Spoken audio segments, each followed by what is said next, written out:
अब लो निशानी अब ना नसीब, भूल हो गई, गलती हो गई अभी तक, आज से निश्चय करो।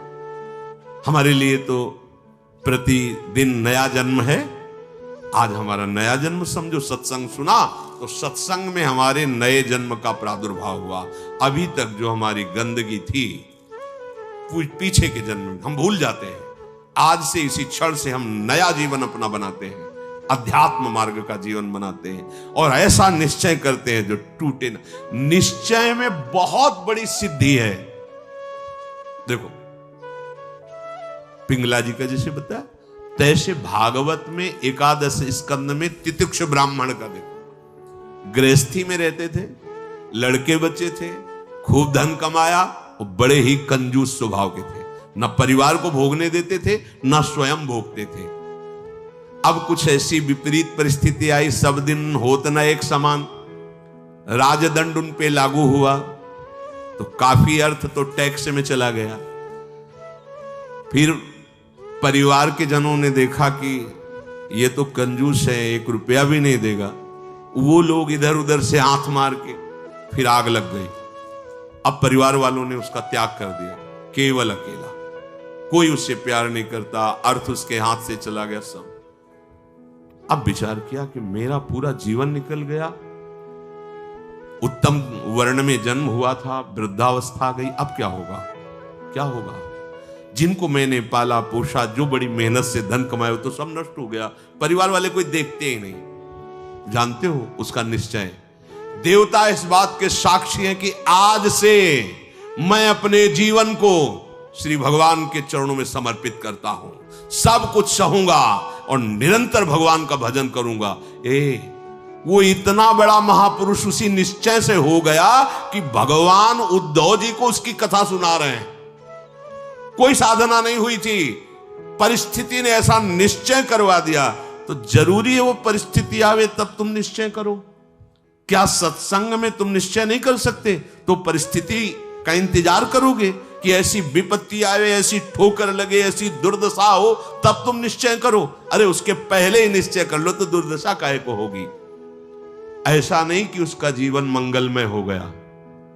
अब उसके कर्मों का क्षय करने के लिए जब वो सन्यास भाव लेकर विचरण करता, भिक्षा मांगता, तो लोग थूकते, स्पष्ट लिखा हुआ मूत देते, बांध देते, पीटते, उसकी भिक्षा छीन लेते।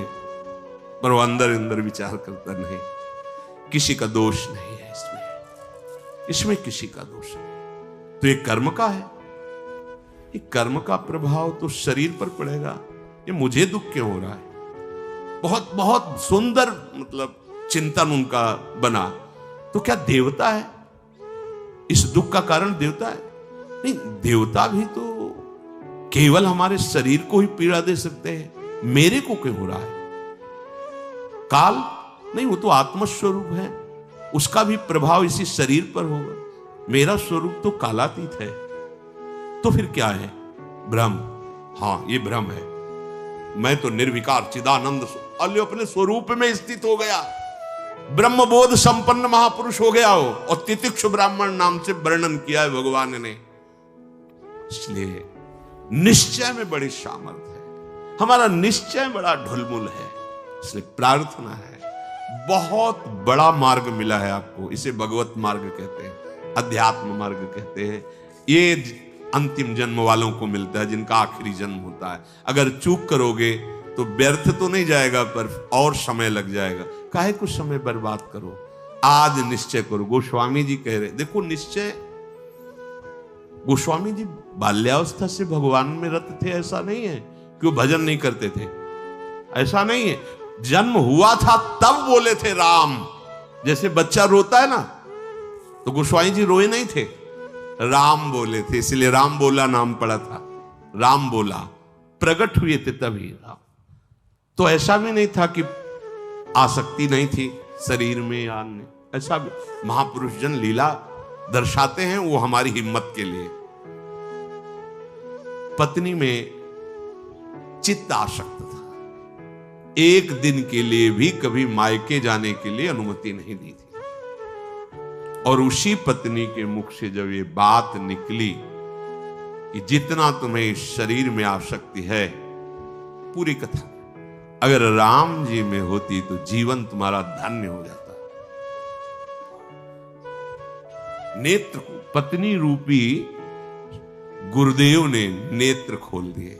कहीं से भी गुरुदेव सावधान कर सकते हैं, कहीं से भी, बस कदम मुड़ गए, क्योंकि ऐसा नहीं था कि राम भक्ति नहीं थी। निश्चय कर लिया, अब लो नशानी, अब ये गोस्वामी जी का ही पद है, अब इंद्रियों के बस में हो के नहीं नहीं, बहुत सही बोला। अगर ये स्थिति, ये आसक्ति राम जी में होती तो जीवन धन्य हो जाता। अब पायो नाम चारु चिंतामणि, उर करते न खसई हो, अब लो नशानी। अब समझ गए। अब हृदय से एक क्षण के लिए भी राम नाम नहीं छोड़ूंगा। और जानते हो, महापुरुषों में सर्वशिरोमणि हुए गोस्वामी तुलसीदास। ये तो अवतार लीला महापुरुषों की है, ये हमारे लिए बताया है आचरण करके कि भगवान नाम में इतनी सामर्थ्य है कि ऐसे आसक्त वृत्ति को भी कैसे निरासक्त कर देते हैं।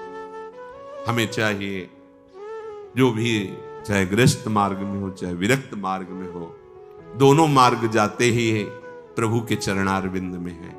अपने मार्ग की वृत्तियों को जानिए, समझिए और धर्मानुसरण बर्ताव कीजिए और नाम निरंतर जपते रहिए, तो जीवन यात्रा का विश्राम, जो गोस्वामी जी कह रहे हैं, पायो परम विश्राम, विश्राम ही नहीं, पायो परम विश्राम, राम समान प्रभु नाही कहूं। ये विश्राम कैसे मिला? वो कहते भगवान शंकर को साक्षी करके कहता हूं। अगर थोड़ा भी मिथ्या हो तो हमारी जीभ गल जाए, मेरा जो कुछ भी बना राम, ये दो अक्षर मेरे माई बाप हैं, इन्होंने ही हमें, बस आप हृदय की बात महापुरुषों की, ये दो अक्षर राधा, यही देख लेना आप। चलो देखो, बहुत समय तक विषय संयोग ना होने पर ऐसा ना समझ लिया जाए कि हम निर्विषय हो गए। बहुत ये चोर हैं, बहुत छुप कर रहते हैं और चिंगारी की तरह रहते हैं। फूस मिल जाए तो ज्वाला बनने में सेकंड लगता है। ध्यान रखना, 20 वर्ष 30 वर्ष बिल्कुल निर्विकार, संयोग नहीं। लगता है कि अब हमें कौन परास्त कर सकता है? चिंगारी है, फूस मिला ज्वाला बन जाएगी, जिसे नारद जी ने कहा तरंगवत, और संयोग बना तो समुद्रवत, डूब जाओगे, निकलना मुश्किल हो जाएगा। जब तक भगवत साक्षात्कार ना हो जाए, जब तक आपको अपने शरीर का अहम स्मरण करता भोक्ता भाव है, तो ईमानदारी से सावधानी पूर्वक अपने धर्म का पालन करते हुए प्रिया प्रीतम का निरंतर स्मरण, यही हमारे जीवन का परम लक्ष्य होगा। इसी से हमें परमानंद की प्राप्ति होगी। जिस समय हम ये सोचते हैं कि अब हमें कोई भी धर्म विरुद्ध आचरण ने, एक आनंद की वृत्ति आती है। देखना, और जिस समय हम सोचते हैं गलत ढंग से विषय सेवन, उसी समय जलन पैदा हो जाती है। जिसके सोचने में जलन पैदा होगी, उसका परिणाम क्या होगा? क्या होगा आप विचार करो। जिसके सोचने में हमारे जलन हो रही, तो उसका परिणाम तो ज्वाला होगा। धर्म से चलो। चक्रवर्ती सम्राट महाराज अम्बरीश जी चक्रवर्ती सम्राट होते हुए भक्तों के शिरोमणि हुए। आप क्या भगवत आनंद प्राप्त नहीं कर सकते गृहस्थ में रहकर? ये उद्दंड लोगों की बातें नहीं सुननी चाहिए। जैसे आप, अरे ये तो बाबा जियों के लिए है, सन्यासियों के लिए, हमारे लिए थोड़ी नहीं। भाई, मनुष्य जन्म सबको भगवत प्राप्ति के लिए, भगवदानंद में। देखो, आपके अच्छे आचरण हो, आप जितेंद्रीय हो, आप नाम जप कर रहे हो, आप कोई नशा नहीं करते, सबकी सेवा का भाव है, तो राम राज्य नहीं हो गया? सब आनंदित रहेंगे, सब प्रसन्न रहेंगे, सबका हृदय सत्य और धर्म से युक्त रहेगा। यही तो आनंद का स्वरूप है। जब आप शास्त्र और सत्संग स्वीकार नहीं करते, तो आपके अंदर आसुरी वृत्ति बढ़ती, राक्षसी वृत्ति, और फिर देखो, अपने को दुखी, अपने परिवार को दुखी, अपने नगर को दुखी, अपने देश को कलंकित, क्या क्या नहीं करवा देती है राक्षसी बुद्धि। इसलिए भाई, ये सत्संग, गृहस्थ विरक्त जो भी जहां भी है, सबके मंगल के लिए वहीं रहो, वहीं रहो, प्रभु के होके रहो। दूसरों को दुख पहुंचाने वाली बात, चेष्टा मन में भी मत लाओ, सबको सुख पहुंचाओ, नाम जप करो, सबका मंगल हो जाएगा। देखो हम सब तरंगे हैं, समुद्र में ही उछल रहे हैं, हमारा अस्तित्व नहीं है, तरंगों का अस्तित्व नहीं है। ऐसे ही हम भगवत स्वरूप हैं, प्रभु रूपी अगाध समुद्र में हम तरंगे की तरह है, हमारी कोई सत्ता नहीं है। ये जो सोच रहे हो ना, सत्ता नहीं, सत्ता उन्हीं की है, उन्हीं की है। अभी आप समझ नहीं पा रहे, तरंग है क्या? समुद्र ही तो है। वायु विकार खत्म हुआ, समुद्र ही था, समुद्र ही है, बीच में तरंगे, ये सब तरंगे हैं। मन की तरंगे मिटा दो, फिर देख लो आप क्या हो, भगवत स्वरूप परम आनंद में। अब चाहे सृष्टि में रहो, चाहे धाम में जाओ, कोई फर्क नहीं पड़ता। व्यवहार में भी रहते हुए परमानंद, शरीर छूटे तो प्रभु में परमानंद। उसी के लिए तो हम प्रयास करें, जितनी चेष्टाएं कर रहे हैं सुख के लिए ही तो कर रहे हैं। हे भाई, आप कोई भी हो, गृहस्थ हो, विरक्त हो, कोई भी हो, धर्म से चलो, नाम जप करो, सबकी सेवा की भावना अंदर रखो, तो मनुष्य जीवन का लाभ मिल जाएगा। ये उद्दंडता पूर्वक तर्क वृत्ति रखोगे तो अभी सौभाग्य मिल रहा है सुनने का। धीरे धीरे समय ऐसा आ जाएगा, आपको शत वार्ता सुनने को नहीं मिलेगी। देख लेना, सत वार्ता जिसके श्रवण मात्र से हमारे हृदय में आनंद का स्फुरण हो और हम उस आनंद के बल से निर्विषय हो जाएं, वो वार्ता सुनने को नहीं मिलेगी। फिर और समय आएगा, धर्म सुने नहीं काना, कलिकाल बिहाल की मनुजा, नहीं माने को अनुजा तनुजा।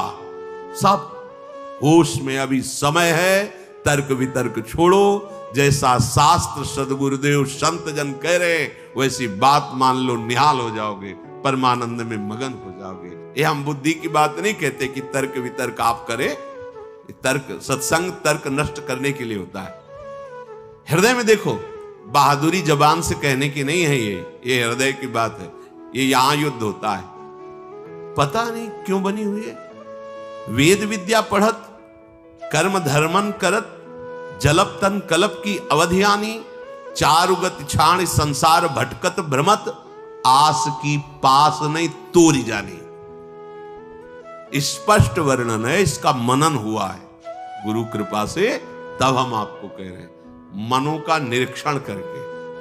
आस की पास नहीं तोरी जानी, सकल स्वार्थ करत, क्योंकि आस की पास नहीं तोरी जानी तो सकल स्वार्थ करत, रहत जन्मत मरत, दुख और सुख के होत मानी। अरे छाड़ जंजार कैसे न निश्चय धरत, एक किन लमत हरिवंश बानी।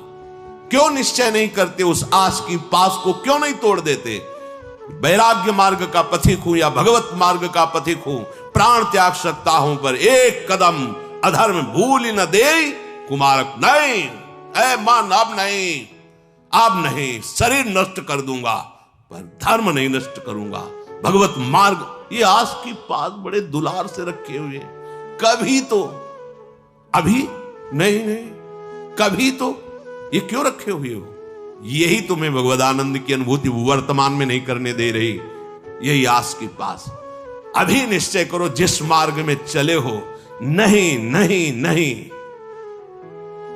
अभी शुद्ध ज्ञान स्फूर्ति होने लगेगी। ये सब यहां की देखी हुई बातें कह रहे हैं आपको। बच्चापन से इस मार्ग में है तो यहां देखी हुई बातें कर रहे हैं। बहुत वैराग्य में जीवन, एकांतिक जीवन, फिर भी आशा।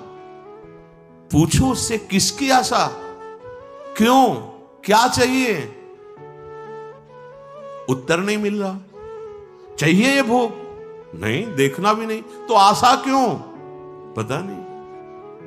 आप देखो, अंदर से देखो, जब यहां की बात कही जाएगी ना तो सबके यहां की बात होगी। ये अलग से नहीं रचा, उसी मशीनरी से बनाया गया जिससे सब निकले हुए, सब मशीनरी।